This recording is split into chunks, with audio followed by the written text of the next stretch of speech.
But before we begin, let's take a deep breath together, and prepare to step into a world where the boundary between reality and illusion becomes more fragile than ever. My town is old. Its roots deep and tangled, drinking something that has always been here. Almost everyone can trace their blood back to the first settlers, Finnish immigrants who laid the first bricks, built the first roads, carved the town from the earth. They came in boats, arrived in winters, walked the frozen forests and built homes where the ground swallowed their footprints. On the surface, it's like any other small town. Quiet. Insular. Familiar. But there's a tradition here. Something that doesn't belong to us, but we carry anyway. Something older than the town itself. Sulaaphoria. The church bells ring for it. The radio hums with it. The diner booths whisper it over black coffee. It used to happen rarely. Once, twice a year, after long dedication, like a prize at the end of devotion. Now, it happens every day. Somewhere, someone is achieving. Somewhere, someone is gone. The first time I witnessed someone achieve Sulaaphoria was at the bar with Melody. "Did you hear about Hansel?" she asked, swirling her drink. "He achieved last night. Just lay in the snow and, poof, gone." Hansel had vanished 2 weeks ago. The night after that, Dave spent hours lowering himself into hotter and hotter water, grinning as steam curled from his skin. Melody and I were growing desperate. We had tried everything: wax burns, sauna sits, fasting until our ribs counted for themselves. Nothing. We were still here. That night, the bar was packed, wall to wall. No laughter, no breaking glass. The usual drunken shouting had been replaced by something quieter, something electric. I tapped someone's shoulder. "What's going on?" Arter turned. Gaunt, cheekbones carved sharp, his skin stretched thin from months of the water diet. He had the look of someone almost there, someone waiting to be taken. "They found a new way," he whispered. At the center of the room, 3 young men stood in black togas, each holding a shot glass. The crowd held its breath. In perfect unison, they drank. A single second stretched, unbearably long. The air shimmered. Then, their bodies softened, blurred at the edges, like a heat mirage. The folds of their skin began to separate, like liquid pulling apart. The moment hung, viscous, heavy. They dissolved. Their clothes collapsed onto the floor, still damp with sweat and spilled liquor. "Sulaaphoria." The crowd erupted. Cheers. Shouts. People slamming their glasses down on the bar, ordering rounds of tequila. I'll have what they had. That's all it took. Melody nudged a crumpled toga with the toe of her shoe. "How long have we been trying?" All they did was, what? Do some fucking shots? People were vanishing everywhere now. A diner had lost their entire staff overnight. Kids wandered the streets, their parents gone mid-breakfast, their plates still warm. It wasn't that it was strange, just disappointing that it hadn't happened for me. I ordered a shot of tequila, same as the 3 from before. I closed my eyes as I tipped it back. Swallowed, waited, nothing. The bar was suffocating. My vision doubled. Was this it? Was this the moment before? Maybe I wanted it too much. Through the blur, I saw Melody across the room, swaying, eyes fluttering, deep in conversation with a group of strangers. I pushed through the crowd. Their words tangled together, melting, dispersion, flux, all spoken with an evangelical urge. It wraps around you, pulls you through, then bam, gone. A man turned toward me, his expression shifting. "What have you seen?" The world tilted. Something clenched in my stomach. My breath felt too slow. The light smeared across my vision. I muttered something, maybe something blasphemous. It was one thing to speak of how someone achieved. It was another thing entirely to claim to know what happened after. Only the ones who see had that right. His expression darkened. Before I could react, his fist caught me across the jaw. I hit the floor, too dizzy to get up. The crowd laughed, Melody shouting for them to stop, but I hardly noticed. The floor was sticky with sugar and evaporated beer. It was warm, hopeful. My limbs numbed. The bodies above me blurred, undulating like wax, shifting, changing, melting into each other. Then I saw him, the man who hit me. His skin creased, pulled open, unzipped. Droplets of him lifted into the air, tiny globs of light reflecting the faces of the crowd. Each drop held something, a memory, a moment, dissolving, fading away. His body remained for a second longer. Hollow. Something moved inside. A thread-thin worm, white and delicate, crept forward. It lingered, drinking up the droplets, pulling them into itself. Did not look hurried or full. By the time I blinked, there was nothing left but clothes. The music swelled back into focus. The crowd cheered, bodies pressing against each other, breath warm, damp, drunk with it all. I turned to Melody, my breath unsteady. What was that? Did you see that? She scoffed, kicking at the empty clothes on the floor. Yeah, a bunch of bullshit is what that was. I didn't remember getting home. I woke up to a hangover and a phone call. Melody's mother. She was crying, but it wasn't grief. She was so sick after the bar, she said. I told her, that's what happens.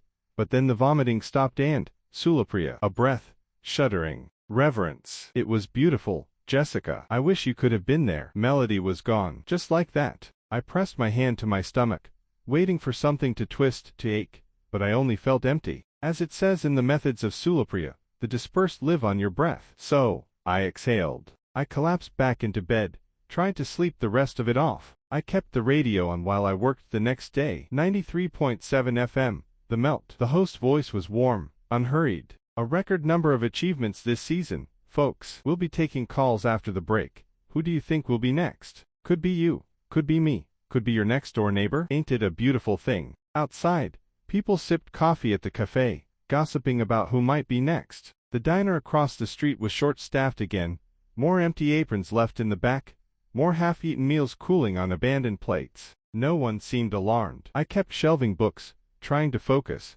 but my fingers caught on something strange. A book one didn't recognize. It wasn't in the system. No barcode. A pamphlet slipped free. Its cover was cracked, gold lettering peeling at the edges. But I knew the word, Sulaaphoria. Beneath it, a subtitle, The Tracks of the Seers. Inside, the handwriting was uneven, jagged, smudged where the ink had been pressed too hard. A passage caught my eye. Abe the first went away with the snow, and Claire followed in the water. We all knew that phrase. One of the first things we were taught. A simple way to remember the methods. But beneath it, in handwriting that did not belong to the original text, who saw them go? A seer. A weight settled in my chest. Someone had left this here. Someone wanted me to read it. At the back of the pamphlet, a note. Come before sundown. An address. I shut the book, tucked the pamphlet inside. I could pretend I never saw it. I could throw it away. Instead, I grabbed my coat and stepped out into the cold. The windshield was frozen over, a thin pane of ice sealing me in. A perfect sheet of white,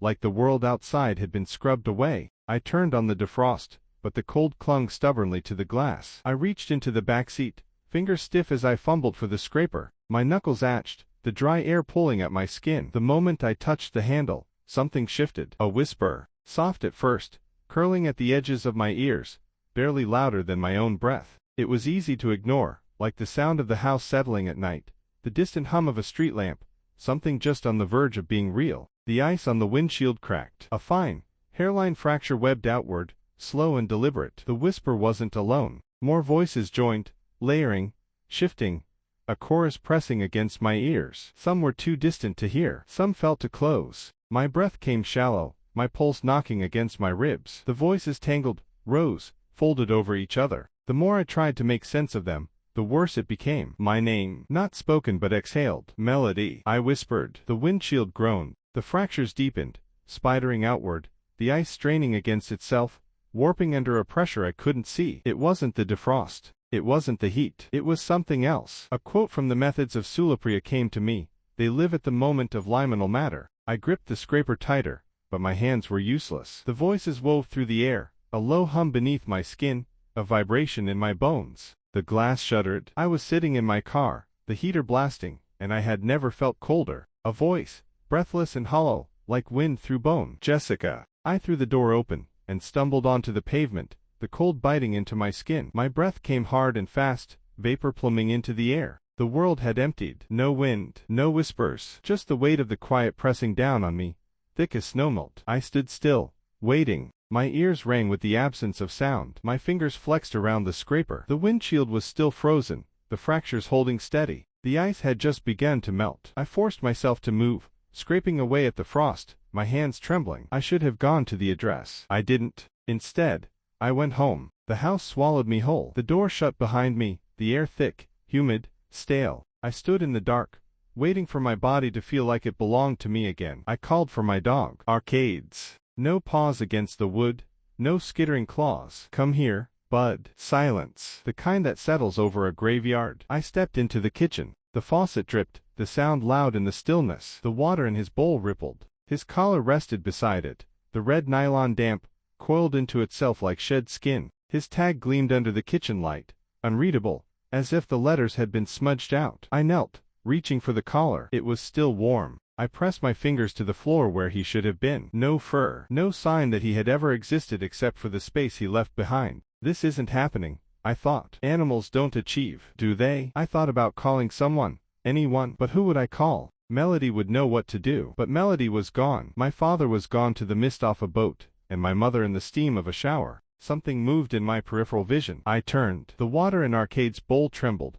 a single ripple breaking across the surface. I bolted to the bathroom. The mirror was fogged over, my reflection barely visible, warped, stretched. I peeled off my jacket, turned the shower knob, and let the steam rise like breath from a chasm. Heat wrapped around me, thick and cloying, dampening my skin before the water even touched me. I stepped inside. The hot water pounded against my skull. My muscles loosened, my thoughts dissolved. I closed my eyes and let myself drift. Jessica. My eyes snapped open. Water streamed down the walls, gathering in slow, crawling rivulets. The steam thickened. Something moved in it. Not a shape or a person, just a sense of something. Jessica. I turned to fast, feet slipping against the wet tile. Caught myself on the wall. My fingers dragged through the condensation, leaving frantic, smeared lines. The whisper came again. Closer. Jessica. The steam curled around me, pressing into my skin, heavy, clinging. A dozen voices. 100. 1,000. Then they all spoke at once. Seer. The air snapped, the voices vanished, the steam exhaled. I stumbled back, hit the shower knob. I clutched the sink, staring at my reflection through the thinning fog. My face looked wrong. Hollow. The whispers were gone, but they weren't really. They had always been there, hiding in the liminal matter. I understood. I turned off the water, pulled on my clothes with shaking hands. I didn't want to be in the house anymore. I didn't want to be alone anymore. I grabbed the tract of the Seers and my car keys. The note had said, "Come before sundown." I was going, because what else was there to do? The whispers were gone, but they weren't really. They had always been there, hiding in the liminal matter. I understood. I turned off the water, pulled on my clothes with shaking hands. I didn't want to be in the house anymore. I didn't want to be alone anymore. I grabbed the tract of the Seers and my car keys. The note had said, "Come before sundown." I was going, because what else was there to do? I grabbed the tract of the Seers and my car keys. The note had said, "Come before sundown." I was going, because what else was there to do? I didn't want to be in the house anymore. I didn't want to be alone anymore. I grabbed the tract of the Seers and my car keys. The note had said, "Come before sundown." I was going, because what else was there to do? The whispers were gone, but they weren't really. They had always been there, hiding in the liminal matter. I understood. I grabbed the tract of the Seers and my car keys. The note had said, "Come before sundown." I was going, because what else was there to do? Look forward to part 2 of this story, where I will take you deeper into the mysterious world of Sulaaphoria. Don't forget to follow and press the bell to not miss any moment.